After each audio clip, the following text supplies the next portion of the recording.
Blessings and welcome to today's daily devotional. Today we're in Numbers, and today is part 3 of our story with Balaam. Interesting how it kind of ends up. And it's just a real short little section in chapter 31. But first off, in chapter 30, there is a biblical principle in here that it's a law enforcement takeaway, but honestly, and it applies to us, but this applies to any and everybody. But I do see an issue with this sometimes in law enforcement, and that is not speaking up and not getting involved when you know something is wrong.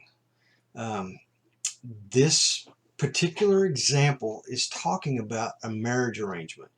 And when a husband and wife are married and a wife makes a pledge and the husband knows it's not right or she shouldn't be doing that, and he kind of sits back and puts his head in the sand or he pretends like he didn't hear it, he's guilty of not speaking up. And it's a biblical principle.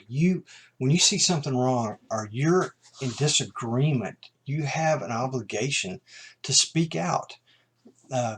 Good takeaway here, good principle.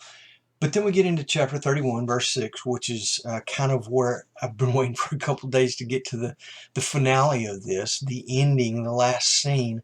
And 31, verse 6 talks about Phinehas. And we spoke of Phinehas.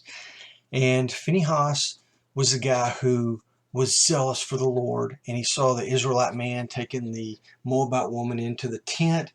And he takes a spear and he runs both of them through and he kills them. And God is so impressed with his zeal for God's law that he blesses Phinehas in this, blesses him with peace. And I love that. I want to be blessed with a covenant of peace. But anyhow, they talk about this war, and they're fixing to go to war with the Moabites. Balaam was trying to, or the king of Moab was trying to get Balaam to curse the Israelites, and Balaam wouldn't do it. And then Balaam was responsible for having the women go in and kind of secretly, he wasn't going to curse them openly, but then he kind of secretly had this plan where the women would entice them to go pray to the god using sex. So here Phinehas, who stopped the plague that Baal was basically responsible for, Phinehas leads this charge against the Moabites. And in verse 8 of chapter 31, Phinehas is leading this battle, and it says in verse 8 that Balaam is killed in the battle. Balaam was still standing with the enemy. He was still in bad company. You know, he had an opportunity to move out of there and move over into the camp of Israel, and he didn't take it, and it wound up costing him. Anyway, so Balaam does not end as well as it looked like in chapter 24. But then in verse 16, when they get done with the war, and I think I mentioned this yesterday, they bring out all the captives, and the women are part of the group that they killed the soldiers, but then they took the women for themselves. It's kind of a thing that the soldiers would do when they won a war or a big battle. But Moses says, you killed the soldiers and you brought back the spies, because it was the women who came into the camp and enticed the men with sex to go worship Baal of Peor. And Moses said, they're the ones that were, they had a huge part in this. Don't let them go. And so then they kill all the women. Not all of them. They killed the women that were old enough to have sex with men. The young girls, they didn't kill them. Chapter 31, verse 3.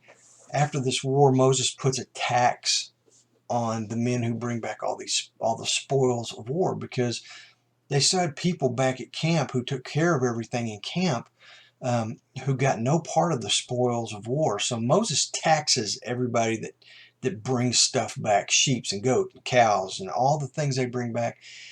It's only 2%. It's not even a 2% tax. It's like a 2% of 0.2% of 1%.